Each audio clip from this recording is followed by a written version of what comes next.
Hi, I'm Meg. That's Nick behind the camera. We are the owners of Big Yellow currently. I think we're about to sell it, so we wanted to do a van tour before we hand it off to the next owners. This is the cockpit here, and sometimes the garage. We would store some things here. We stored a bike here once. But let me take you into the house. This is our house door. I'll show you why we like it so much.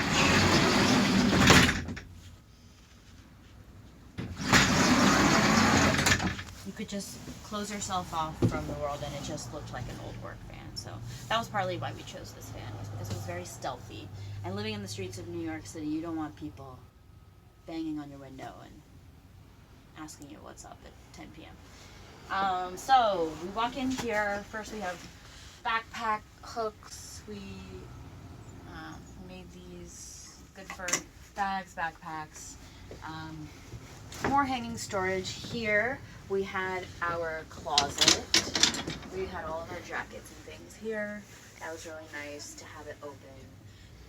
The main thing that we wanted from this build, partly why we chose white walls and this kind of square shaped van, is because it felt really open. You walk into it and because it's a box, it feels almost like an apartment. And that was partly why we went with the coloring, the open storage. That's also why we did the skylight above us.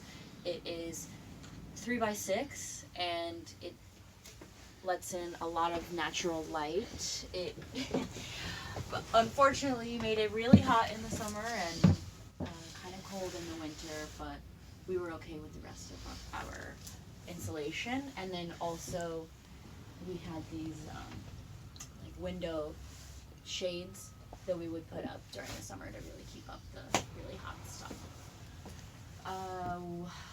A quick note about the skylight. We did make a video previously about making the skylight, and everyone in the comments was like, how are you gonna make it not leak? It's gonna leak. And we're like, no, it's not gonna leak. And even 6 months into it, we're like, no, it's not leaking. And then about a year into it, we were like, yeah, it's leaking.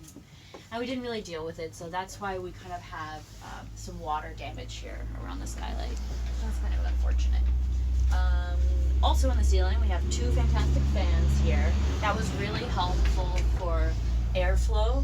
It kept us pretty cool in the summer, circulated the hot air in the winter, and we did have a lot of hot air because we had this Dickinson heater.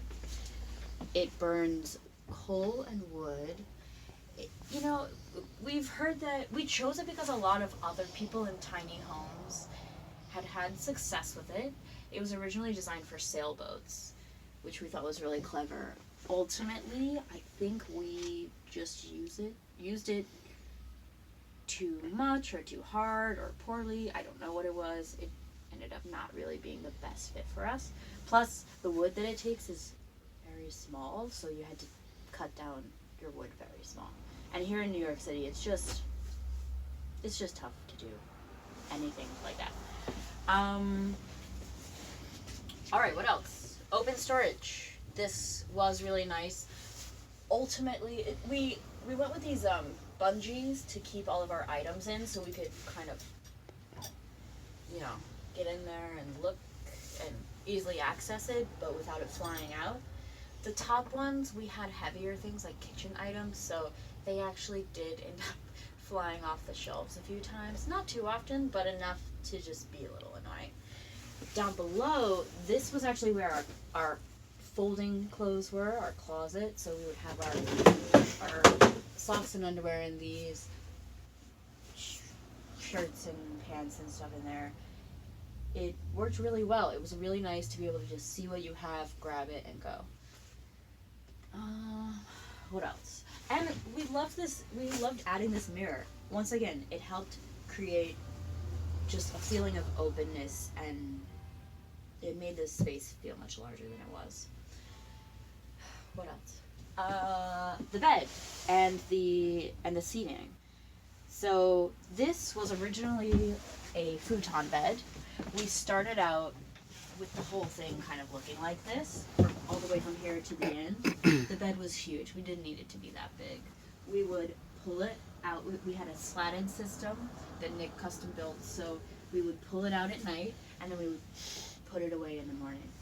If you think about it though, it went all the way from the back to here and took up all of the floor space here. So when the bed was open, you only had this much floor space to walk around in, and with 2 people, it didn't really work. Especially if we had 2 different schedules. I would work late and want to sleep in, and Nick would want to get up and work. So I want to say 8 months to a year into the build, we ended up scrapping the futon. We kept some of it so we could have a bench here, which was really nice because then, you know, you could put your shoes on. We stored our shoes right under here, and so we could put your shoes on, do all that.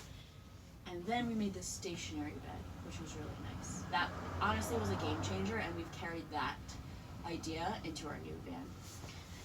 Then, a nice little thing for working, we, back behind here, we store a little table right here. I'll set it up. This little contraption was super cheap, very simple. Got it online, probably 30 bucks, maybe. And then we just used some scrap wood at the place that we were staying. The wood ended up being really heavy, so the table isn't as nimble as I would like. But makes for a very sturdy table.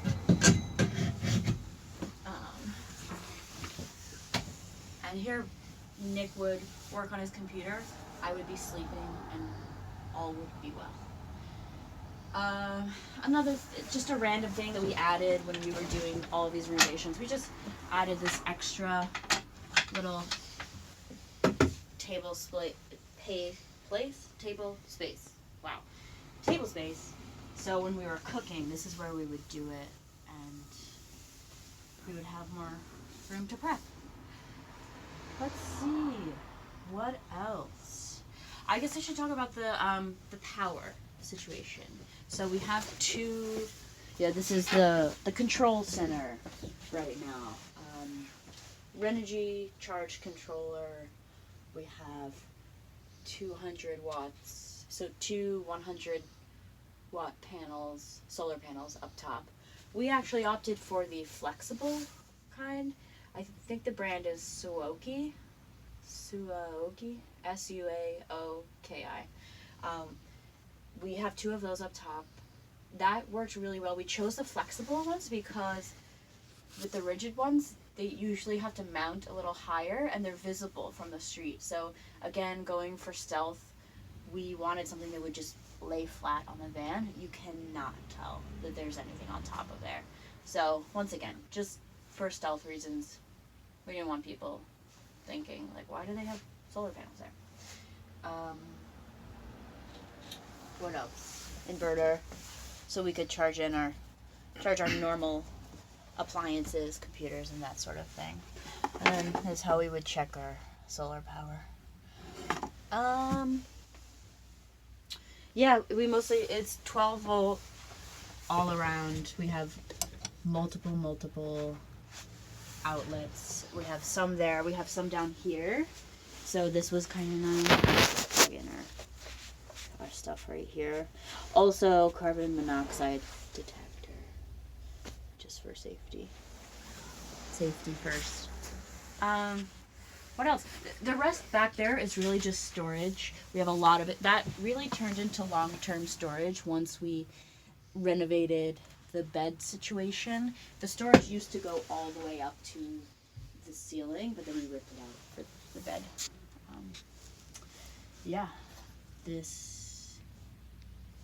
I think we went over the heat, the summer air, lights, solar power, open storage. Oh, what everyone asks, where do we pee? Alright, this little unit here opens up and we would slide out our luggable loo. Very, very simple. It was basically just like a cubby. And if you don't know what a luggable loo is, it's like a camping toilet, basically. You can get it at REI. It's just a 5-gallon bucket with a plastic toilet seat on it. And yeah, that's where the magic happened. So yeah, that is pretty much it. Thanks for watching our van tour. If you have any questions, let us know in the comments. Happy to answer them. And stay tuned for a new van tour, for a new one. Bye.